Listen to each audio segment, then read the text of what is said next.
Masih ingat artis cilik yang perankan bocah lelaki dekil dalam film CG7? Kini kabar terbaru dari artis cilik itu membuat para penggemar syok. Adapun banyak yang mengira bahwa bocah cilik itu merupakan anak laki-laki. Ternyata bocah cilik tersebut adalah seorang gadis. Ia pun kini sudah dewasa dan tumbuh menjadi gadis cantik. Dikutip dari Sanuk, "Saya pikir selama ini dia laki-laki." Itulah kalimat yang kerap dilontarkan warganet. Soo Jiao adalah artis cilik yang memerankan sosok bocah di film terkenal CG7 tersebut. Tak disangka sekarang dia telah tumbuh dewasa.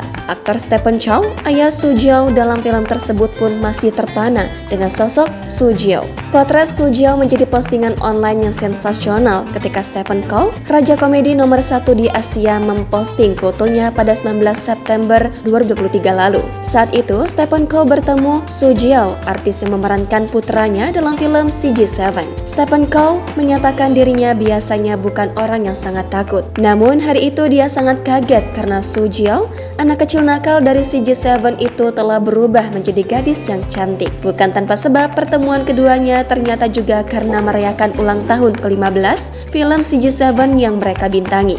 Sementara itu, dikutip dari Tribun Surabaya, kini Soo Jiao telah berusia 26 tahun. Tak lagi menjadi bocah lelaki seperti di film CG7, Soo Jiao kini sudah menggeluti berbagai peran di dunia perfilman. Berbagai film dan drama yang dibintanginya setelah CG7 yakni salah satunya Love Like the Galaxy, Mr. Go, Miss Forever, Growing Pains, dan lain sebagainya. Download Tribun X sekarang, menghadirkan lokal menjadi Indonesia.